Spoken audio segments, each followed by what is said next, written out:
The alarm bells screamed across the bridge of the Zephyrian command ship as another colony world died. Admiral Coralsinger watched the tactical display with growing horror. Bright dots that represented cities and millions of lives flickered out one by one as the Void Hunters continued their methodical destruction. "How many ships do they have?" Coralsinger asked, her gill slits fluttering with stress. The water in her breathing tank bubbled faster as her anxiety grew. "Our scouts report at least 50 dreadnoughts, Admiral," replied her aide, Wave Dancer. "They're moving through our outer systems like a plague. Nothing stops them." Coralsinger had never seen anything like the Void Hunters before. They looked like machines but fought with the cold intelligence of living beings. Their ships were massive black triangles that absorbed light and hope equally. When they arrived at a world, they simply began firing plasma beams that turned entire continents to glass. No demands, no communication, just death. The Zephyrians were a peaceful people. They had evolved in the calm depths of their water worlds, where conflict meant swimming away to find new feeding grounds. Their greatest achievement was creating beautiful crystal cities beneath the waves. They had never needed to fight for survival. "Send the emergency signal to the Celestial Federation," Coralsinger ordered. "Tell them we need immediate military assistance. Send our coordinates and tactical data on the Void Hunters." Wave Dancer's tentacles moved quickly over the communication controls. The Celestial Federation had been their allies for 300 years. Surely they would come. They had to come, but something went wrong with the quantum transmitter. A power surge from battle damage sent the distress signal broadcasting on every frequency instead of just the secure Federation channel. The message scattered across space like seeds in a storm, reaching places it was never meant to go. 3 days later and 40 light-years away, Captain Jake Morrison was finishing his morning coffee when communications specialist Amy Rodriguez called out from her station on the bridge of the UES Dakota. "Captain, I'm picking up something strange," Amy said, adjusting her headset. "It's not coming from Earth or any of our colonies." Jake set down his mug and walked over to her station. The Dakota was a small patrol ship, one of humanity's first attempts at deep space exploration. They had been checking asteroid fields for mining opportunities when the signal arrived. "What kind of strange?" Jake asked. "It's definitely artificial, but the language is completely unknown. The transmission pattern suggests it's some kind of emergency broadcast." Amy's fingers flew over her controls as she tried to clean up the signal. "Captain, I think this might be from aliens." The bridge went quiet. Chief Engineer Lisa Brooks looked up from her technical reports. Tactical Officer Ryan Carter stopped his weapons diagnostics. Everyone stared at the communications station. "Are you sure?" Jake asked carefully. Humanity had been looking for signs of alien life for centuries, but this was the first time anyone had found proof that other intelligent species existed. "I'm running it through every translation program we have," Amy said. "Some of the mathematical concepts are starting to make sense. Give me a few hours and I might be able to decode parts of it." Jake made a decision that would change everything. "Do it. Everyone else, keep this quiet until we know what we're dealing with." Amy worked through the night, slowly piecing together the alien message. The mathematics were elegant, unlike anything humans had developed. Gradually, words began to emerge from the static. "Captain," Amy called out the next morning, exhaustion clear in her voice. "I've got most of it translated. You need to hear this." Jake hurried to the communication station, followed by Lisa and Ryan. Amy played the decoded message. "Emergency transmission to Celestial Federation Command. This is Admiral Coralsinger of the Zephyrian Defense Fleet. Our colonies are under attack by an unknown hostile force calling themselves Void Hunters. We have lost 12 worlds in the past week. Our weapons are ineffective against their ships. They show no interest in communication or surrender terms. Request immediate military assistance. Our homeworld coordinates are attached. Please hurry. We estimate we have days before they reach Aqua Prime." The message repeated several times before cutting off. "Dear God," Lisa whispered. "An entire civilization is being wiped out." "This was 3 days ago," Ryan pointed out grimly. "They might already be dead." Jake stared at the decoded message display. Humanity's first contact with alien life, and it was a cry for help from a dying species. The smart thing would be to report this to Earth Command and let the politicians decide what to do. That would take weeks or months of debate while an entire civilization died. "Amy, can you trace where this signal came from?" Jake asked. "Already did, Captain. The coordinates are about 6 light-years from here. Our engines could get us there in 4 days." "What are you thinking, Jake?" Lisa asked quietly. Jake looked around at his crew. They were explorers, scientists, and peacekeepers. They had joined the space service to make a difference, not to stand by while innocent people died. "I'm thinking about something my grandfather used to say," Jake replied. "He was a firefighter. He always told me that when you hear someone calling for help, you don't stop to ask if it's your job to answer. You just answer." "Sir," Ryan said carefully, "we're one small patrol ship. If these void hunters are powerful enough to destroy multiple alien worlds, what can we possibly do?" Jake smiled grimly. "We'll figure something out. We always do." "Amy, send a message to Earth Command explaining the situation. Tell them we're investigating a potential first contact scenario. Lisa, I want the engines pushed to maximum safe speed. Ryan, start running combat simulations based on what we know about these void hunters. And if we're too late," Lisa asked, "then we'll make sure these void hunters remember why they shouldn't mess with Earth's neighbors," Jake said. "Set course for the Zephyrian homeworld. Maximum burn." The UES Dakota turned toward distant stars, carrying humanity into its first interstellar war. None of them knew they were about to show the galaxy what it meant to be born on a world that had tried to kill them every single day. The UES Dakota dropped out of hyperspace to find hell waiting for them. Burning debris filled the space around Aqua Prime like a graveyard of metal and dreams. 3 massive orbital defense platforms hung dead in space, their hulls cracked open and leaking atmosphere into the void. "Jesus Christ," Ryan Carter whispered from his tactical station. "Look at the size of those enemy ships." Jake Morrison stood on the bridge watching the tactical display with growing anger. The Void Hunter dreadnoughts were enormous black triangles, each one at least 3 times the size of the Dakota. Plasma beams lanced down from the alien ships, turning sections of the beautiful blue planet below into glowing craters. "Captain, I'm reading massive energy signatures from those ships," Lisa Brooks reported from engineering. "Their plasma weapons are incredibly powerful, and I count at least 8 dreadnoughts in this system."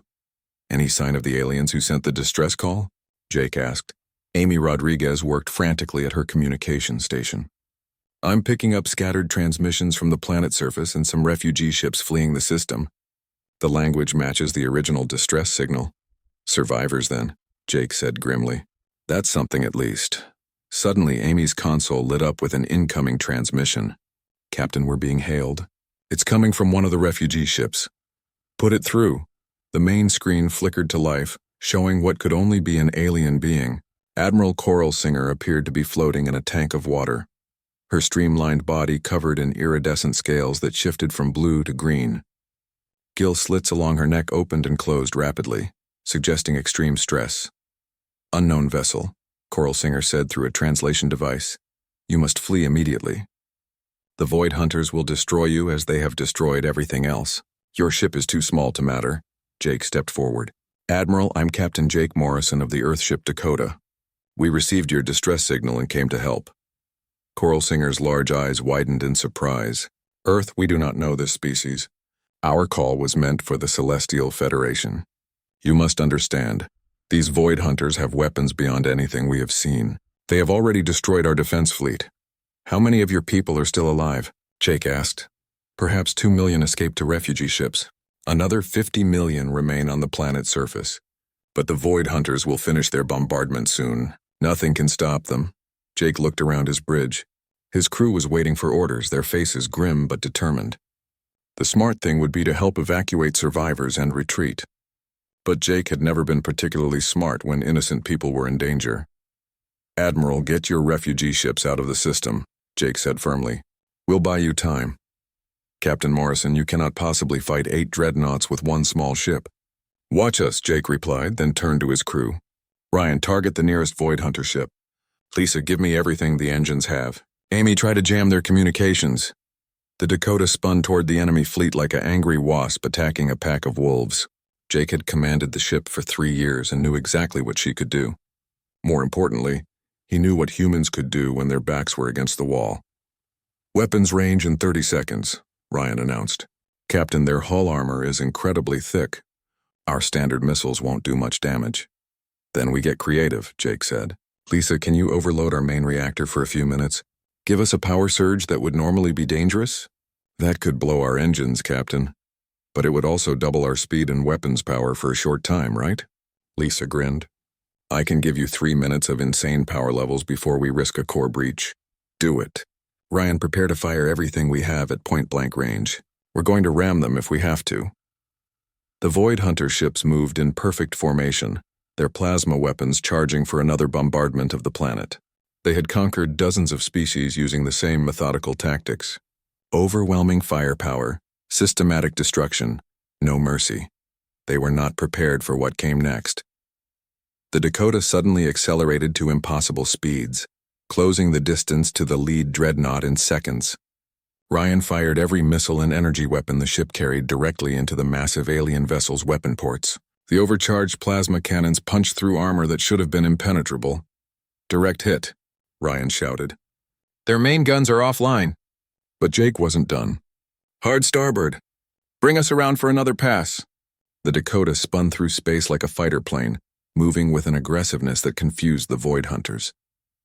Their targeting computers couldn't predict where the human ship would go next, because Jake kept changing tactics mid-maneuver. Lisa rerouted power from life support to the engines, giving them burst speeds that should have torn the ship apart. Instead, the Dakota danced between plasma beams that could have vaporized her instantly. Their second ship is trying to get a target lock, Amy reported. Jamming their communications, but they're adapting. Ryan, target their sensor arrays. If they can't see us clearly, they can't hit us. The next few minutes were a blur of desperate combat. The Dakota used every trick Jake had learned in 3 years of deep space patrol. They hid in the shadow of destroyed defense platforms. They used debris clouds for cover. When their missiles ran low, they fired their emergency flares directly into enemy sensor arrays. Most surprisingly, their tactics worked. The methodical Void Hunters found themselves dealing with an opponent who refused to follow predictable patterns. When they expected the Dakota to retreat, Jake ordered another attack run. When they tried to surround the human ship, Lisa executed a maneuver that used a planet's gravity to slingshot them into an impossible escape vector. Captain, Amy called out excitedly, the Void Hunter ships are pulling back from the planet. We've disrupted their bombardment. On her refugee ship, Admiral Coralsinger watched in amazement as the tiny human vessel continued to dart around the massive enemy dreadnoughts like a minnow attacking sharks. Her translation computers were having trouble with some of the human communications, but she was fairly certain she heard one of them whooping with joy during what should have been a suicide attack. What manner of species fights like this? Wave Dancer asked in wonder. I do not know, Coralsinger replied, but I begin to understand why they answered our call for help. These humans do not seem to understand the concept of impossible odds. The Dakota was taking damage now. Hull breaches vented atmosphere into space. The overcharged engines were beginning to overheat dangerously. But somehow, impossibly, they had managed to destroy one Void Hunter dreadnought and severely damage 2 others. Then Jake's communication console lit up with new contacts. Amy's eyes widened as she read the sensors. Captain, we have incoming ships. 2 more human vessels just dropped out of hyperspace. Jake smiled grimly as he recognized the signatures. The Colorado and the Nevada. Looks like Earth Command decided to send backup after all. The cavalry had arrived, and the real fight was about to begin. Captain Ben Shaw of the UES Colorado took one look at the tactical situation and started laughing. His ship had just dropped out of hyperspace to find Jake Morrison's Dakota somehow dancing between 8 massive alien dreadnoughts while explosions lit up space around them. That crazy son of a gun actually started the party without us, Ben said to his bridge crew. Maria, you seeing this? Captain Maria Santos of the UES Nevada came on the communication channel, her voice filled with equal parts admiration and disbelief. Jake always did have more guts than sense. How the hell is he still alive? Same way he survived that asteroid storm in the Centauri system, Ben replied. Pure stubborn human stupidity. All ships, let's show these aliens what Earth's finest can do. On the Dakota, Jake felt a wave of relief as his reinforcements arrived.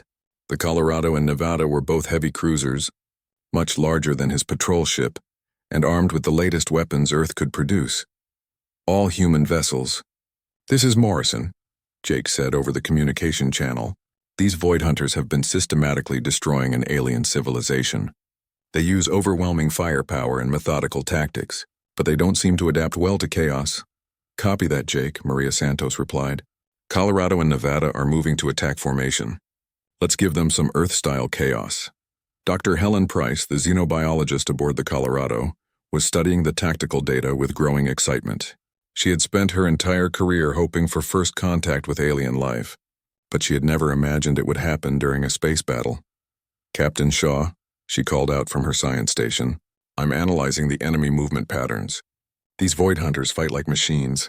Everything is predictable, methodical, efficient. They've probably conquered dozens of species using the same tactics." "And?" Ben asked while directing his ship toward the nearest enemy dreadnought. "And they've never fought humans before?" Helen said with a grin. "We're the first species they've encountered that evolved on a Class 12 Deathworld." Meanwhile, Admiral Coralsinger was receiving her first education in human combat doctrine. She watched from her refugee ship as the 3 human vessels split up and attacked the Void Hunter fleet from completely different directions. No formation, no coordinated battle plan, just 3 separate ships causing as much damage and confusion as possible. "This makes no tactical sense," Wave Dancer observed. "They should be working together, not splitting their forces." "Perhaps that is exactly why it is working," Coralsinger replied thoughtfully. The Colorado demonstrated the first lesson in human warfare. When the largest Void Hunter dreadnought tried to target her with its main plasma cannon, Captain Shaw did something no civilized species would ever consider. He flew directly toward the enemy weapon. "Ben, what are you doing?" Maria Santos called out over the communication channel. "Trust me," Ben replied calmly. "Lisa taught me this trick." At the last possible second, the Colorado spun sideways and fired a full spread of nuclear missiles directly down the barrel of the enemy plasma cannon. The explosion tore through the Void Hunter ship's internal systems, crippling it instantly. Nuclear weapons fired into an enemy gun barrel. Dr. Price noted with academic interest. That technique could only be developed by a species that regularly faces life-threatening situations. The Nevada showed the second lesson. When 3 Void Hunter ships tried to surround her, Captain Santos ordered her crew to do something that violated every rule of space combat. She shut off her main engines and used only maneuvering thrusters to drift silently through the enemy formation. "Dead drift navigation through hostile forces," her tactical officer noted. "Captain, this is incredibly dangerous." "So is everything else we do out here," Maria replied. "Fire when we're directly between all 3 enemy ships." The Nevada's weapons opened fire from point-blank range, damaging all 3 Void Hunter vessels before they could react. By the time they tried to return fire, the human ship was already accelerating away at impossible angles. But it was the Dakota that provided the most educational demonstration. When Jake realized his ship was too damaged to continue fighting effectively, he made a decision that shocked every alien observer in the system. "All hands, prepare for ramming speed," Jake announced over the ship's communication system. "Captain," Lisa Brooks called out from engineering, "the engines are already at maximum. We can't go any faster without risking a reactor breach." "Then let's risk a reactor breach," Jake replied calmly. "Amy, signal the other ships. Tell them we're going to ram the enemy flagship. If our reactor goes critical during impact, the explosion should take out half their fleet." Admiral Coralsinger's gills fluttered in shock as she listened to the intercepted human transmission. "They're planning to deliberately destroy their own ship?" "The translation must be wrong," Wave Dancer insisted. "No species would sacrifice themselves so willingly." They were about to learn how wrong they were. The Dakota accelerated toward the massive Void Hunter flagship, her engines glowing white-hot as Lisa pushed them far beyond safe operational limits. Jake stood on his bridge watching the enemy ship grow larger in the view screen, while his crew calmly prepared for what might be their final battle. 30 seconds to impact," Ryan announced. "Enemy ship is trying to target us, but we're too close for their main guns." "All hands, brace for collision," Jake ordered. At the last moment, Lisa managed to restore partial engine control, allowing the Dakota to survive the impact instead of being completely destroyed. The human ship smashed into the Void Hunter flagship like a guided missile, tearing through armor plating and destroying weapon systems. Both ships spun away from the collision, badly damaged, but still intact. However, the psychological effect on the Void Hunter fleet was devastating. They had never encountered an enemy willing to use their own ships as weapons. "Unknown human vessels," came a transmission from the surviving Void Hunter ships. "Your tactics are unsuitable. This prey species demonstrates excessive resistance characteristics." "I think that's alien speak for these humans are completely insane," Amy Rodriguez observed from her damaged communication station. Captain Shaw came on the channel, his voice cheerful despite the battle damage his ship had taken. Jake, I do believe we've got them rattled. These void hunters seem to prefer fighting civilized species. Too bad for them, Jake replied. We're about as uncivilized as it gets. Dr. Price was frantically taking notes on everything she observed. The void hunters were clearly powerful and technologically advanced, but they fought like a species that had never faced serious resistance. Their tactics assumed their enemies would respond logically to overwhelming force. Humans, however, had evolved on a planet where overwhelming force was just Tuesday. Earth had taught them to fight hurricanes, earthquakes, predators, diseases, and each other for millions of years. When faced with impossible odds, humans didn't surrender. They got creative. All human ships, Jake announced. These void hunters are about to call for reinforcements. We need to end this quickly. I'm uploading tactical data on their weak points. How do you know they're calling for help? Maria asked. Because that's what we would do, Jake replied. And if more of these ships show up, we're going to need a bigger plan. As if summoned by his words, space around the system began to distort. More void hunter ships were incoming, and this time they would be expecting human tactics. The real test was about to begin. The reinforcement fleet that dropped out of hyperspace was massive. 12 more void hunter dreadnoughts appeared in perfect formation, their black hulls absorbing the light from Aqua Prime's sun. Among them was something the humans had never seen before, a command vessel twice the size of the other ships, bristling with weapons and communication arrays. Well, that's not good, Captain Benshaw muttered as his sensors analyzed the new arrivals. Jake, please tell me you have one of your crazy plans ready. Jake Morrison looked at his tactical display with grim determination. The Dakota was barely holding together after the ramming attack, but her weapons were still functional. The Colorado and Nevada were in better shape, but 3 human ships against 20 alien dreadnoughts was not good odds by any measure. Actually, I do have an idea, Jake said slowly, but you're not going to like it. Try me, Maria Santos replied from the Nevada. We're going to split up and hit them from 3 different directions simultaneously. But not in space. Why, we're going to use the asteroid field on the edge of this system. Dr. Helen Price looked up from her science station in alarm. Captain Shaw, the asteroid field around this system is incredibly dense. Navigation through it would be nearly impossible, especially during combat. That's why we're going to do it, Jake explained. The Void Hunters fight like machines. They use predictable tactics in open space. But I bet they've never tried to chase humans through an asteroid field. Ben Shaw started grinning. Jake, you magnificent bastard. They'll have to follow us in single file, and their big guns won't be able to track us properly. Exactly. Lisa, how are our engines holding up? Chief Engineer Lisa Brooks checked her readings. We've got maybe 30 minutes before I have to shut down for repairs. But I can give you some short bursts of high speed if you need them. That'll have to do. All ships head for the asteroid field. We're going to show these aliens what it's like to fight in their worst nightmare. The 3 human ships broke formation and raced toward the asteroid field, with the entire Void Hunter fleet in pursuit. Admiral Coralsinger watched from her refugee ship in amazement as the humans deliberately flew into what looked like certain death. They are flying into the asteroid field, Wave Dancer observed. That area is impossible to navigate safely. For us, perhaps, Coralsinger said thoughtfully. But these humans seem to specialize in doing impossible things. The first Void Hunter ships followed the humans into the asteroid field and immediately found themselves in trouble. The massive dreadnoughts were designed for open space combat, not for threading between spinning rocks the size of buildings. Their formation broke apart as they tried to avoid collisions. Meanwhile, the human ships moved through the asteroids like they were born there. Captain Santos had trained for asteroid mining operations. Captain Shaw had grown up piloting atmospheric fighters through mountain ranges, and Jake Morrison had once navigated a damaged ship through a comet's tail during a rescue mission. This is like flying through a thunderstorm back home, Jake said, spinning the Dakota between 2 massive rocks while Void Hunter plasma beams lit up space around him. Except the lightning is trying to kill us on purpose. The human tactics began to work. Separated and unable to use their formation advantages, the Void Hunter ships found themselves fighting individual duels with opponents who refused to stay in one place long enough to target properly. Ben, you've got 3 bogies closing on your position, Amy Rodriguez called out from the Dakota's communication station. I see them, Ben replied. Time for another Earth trick. The Colorado suddenly stopped dead, allowing the pursuing Void Hunter ships to overshoot her position.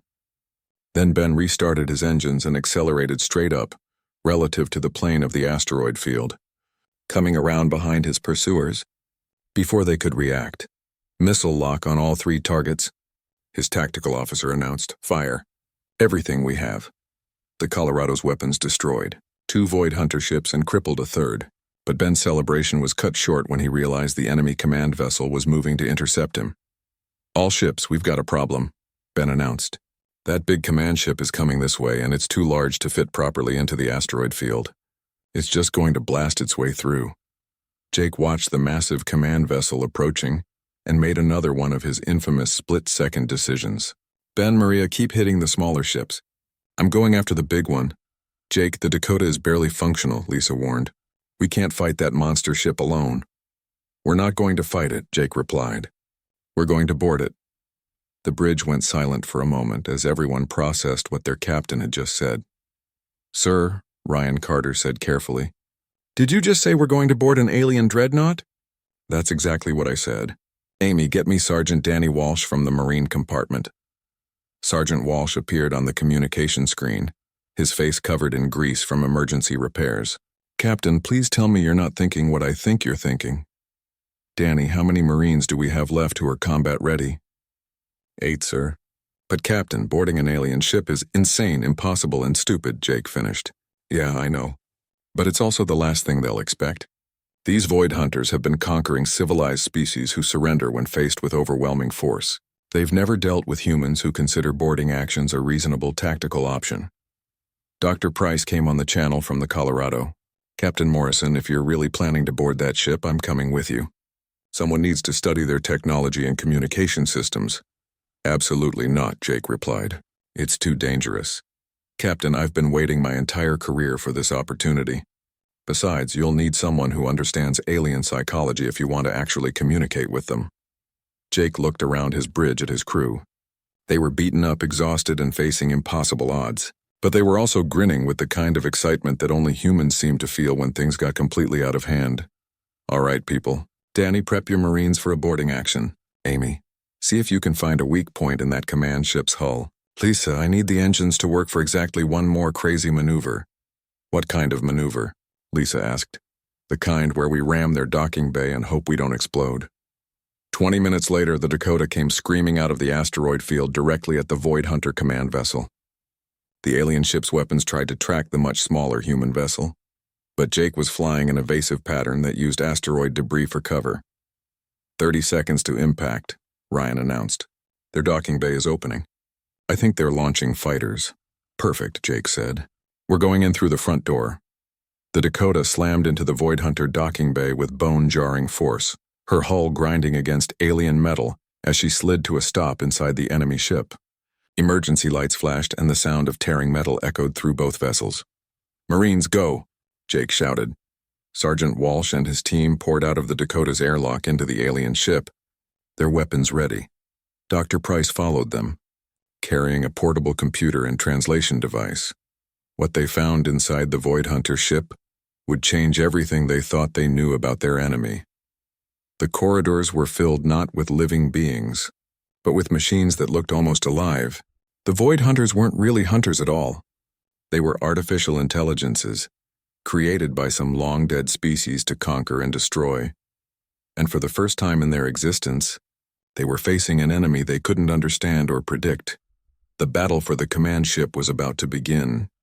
The inside of the Void Hunter command ship was like stepping into a nightmare. The corridors were too tall and too narrow for human comfort, lit by a pulsing red light that hurt the eyes. But what disturbed Sergeant Danny Walsh and his Marines most was the complete absence of any living beings. "These things really are machines," Dr. Helen Price whispered, as she examined the nearest Void Hunter unit.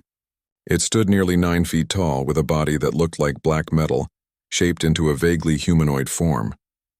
Red optical sensors tracked their movement, but the machine made no aggressive moves. "Why isn't it attacking us?" Private Stevens asked, keeping his rifle trained on the alien construct. "I think we've confused their programming," Dr. Price replied, running her portable scanner over the machine. They were designed to fight civilized species with predictable responses. Our boarding action doesn't fit any tactical scenario they were programmed for. Danny Walsh activated his communication link to the Dakota. Captain Morrison, we're inside the enemy ship. These Void Hunters are definitely artificial intelligences, but they seem to be in some kind of standby mode. Jake's voice crackled back through the static. Copy that, Sergeant. Can Dr. Price access their computer systems? Working on it now, Helen called out. She had connected her portable computer to what looked like a control terminal. Lines of alien code scrolled across her screen as she tried to understand the Void Hunter programming. Meanwhile, outside the command ship, the battle was turning in humanity's favor. The Colorado and Nevada had destroyed most of the remaining Void Hunter dreadnoughts by using the asteroid field to their advantage. The alien ships simply couldn't adapt to the chaotic combat environment that humans navigated naturally. Jake, this is Ben. Captain Shaw's voice came over the communication channel. We've got good news and bad news. The good news is we've wiped out most of their fleet. The bad news is I'm reading massive energy buildups from that command ship. I think they're preparing to self-destruct. Inside the command vessel, alarms began blaring as Dr. Price's hacking attempt triggered security protocols. The Void Hunter machines around them suddenly came to life, their optical sensors glowing brighter. Warning, came a mechanical voice in perfect English. Unauthorized access detected. Initiating sterilization protocols. This vessel will self-destruct in 10 minutes. How did it learn English so fast? Danny asked. Probably by analyzing our radio transmissions, Helen replied, her fingers flying over her computer keyboard. These artificial intelligences are incredibly sophisticated, but that also means I might be able to communicate with them. She activated her translation program and spoke directly to the nearest Void Hunter machine. I am Dr. Helen Price of the species humans. We wish to communicate with your leadership programming. The machine tilted its head in an almost curious gesture. Species designation, humans. Planet of origin, unknown. Classification, unsuitable for standard conquest protocols. Why do you resist inevitable destruction? Because that's what we do, Helen replied simply. We're from a world that spent millions of years trying to kill us. We learned to fight back. Clarification requested. Your world attempted to eliminate your species? Dr. Price smiled. Not deliberately, but Earth is what we call a death world. Extreme weather, natural disasters, dangerous predators, diseases, resource scarcity. Everything on our planet made survival difficult. We had to become adaptable, aggressive, and stubborn just to live. The Void Hunter machine processed this information for several seconds. Deathworld classification confirmed through analysis of human tactical behavior. Species humans displays unprecedented resistance characteristics. Standard conquest protocols ineffective. That's right, Helen said, gaining confidence. And we're not the only ones. The galaxy is full of different species with their own strengths. The Zephyrians you were trying to destroy, for example, they're incredibly intelligent and peaceful. They could teach you things about science and philosophy that your creators never imagined. Unknown concept. Learning from prey. Species.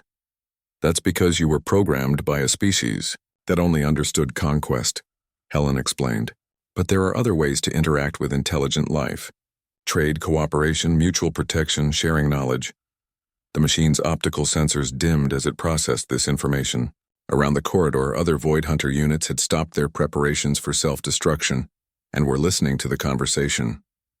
Meanwhile, on the Dakota's bridge, Jake was coordinating with the other human ships while monitoring the boarding action. Amy, are you picking up any transmissions from other Void Hunter fleets? Negative, Captain. It looks like this was their entire force in this sector, but I am detecting something interesting. The remaining Void Hunter ships are transmitting data to each other. It's like they're having a conversation. Admiral Coralsinger's voice came over the communication channel from her refugee ship. Captain Morrison, we are detecting similar transmissions throughout the galaxy. The Void Hunter fleets everywhere have stopped their attacks and entered what appears to be a consultation mode. Inside the command ship, Dr. Price was making breakthrough progress with the Void Hunter artificial intelligence. You were created to conquer and destroy because your makers believed that was the only way to ensure their survival.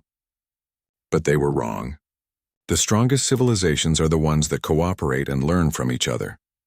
Proposal generates logical inconsistencies with core programming, the machine replied.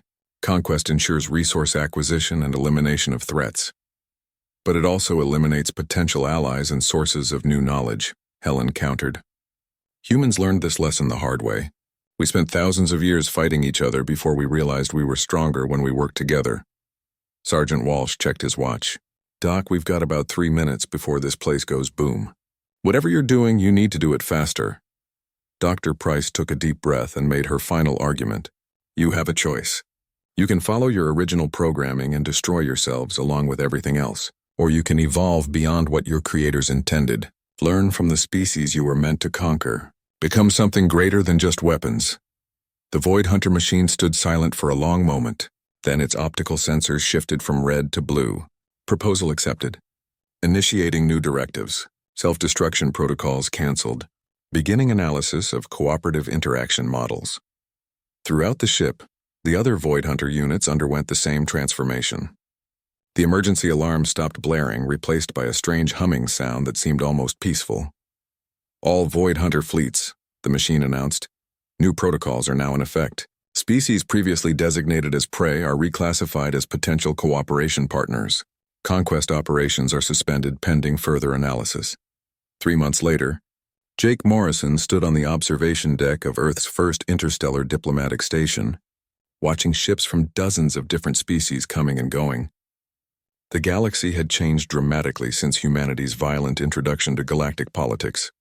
The Zephyrians had become humanity's closest allies, providing advanced technology in exchange for military protection.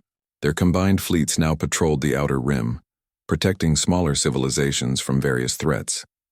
The Void Hunters, renamed the Guardians by popular vote, had evolved into something entirely new. No longer mindless conquerors, they had become explorers and protectors, using their advanced technology to help other species rather than destroy them. Amy Rodriguez, now promoted to Director of Interstellar Communications, approached with a message tablet. Captain, we just received an invitation from the Celestial Federation. They want to discuss a formal alliance with Earth. Jake smiled. Tell them we'll consider it, but we come as equals, not as junior partners. The galaxy is going to have to get used to dealing with humans on our own terms.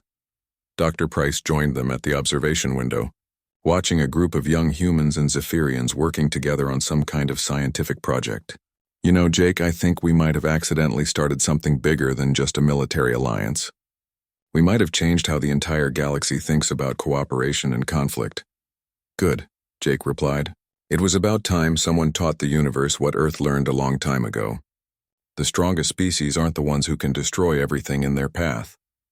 They're the ones who can adapt, survive, and protect the people who matter to them. Through the station's viewports, they could see Earth hanging in space like a blue marble. Beautiful, dangerous, and home to a species that had just proven that sometimes the best answer to a call for help was to send the survivors of a death world. The galaxy would never be the same.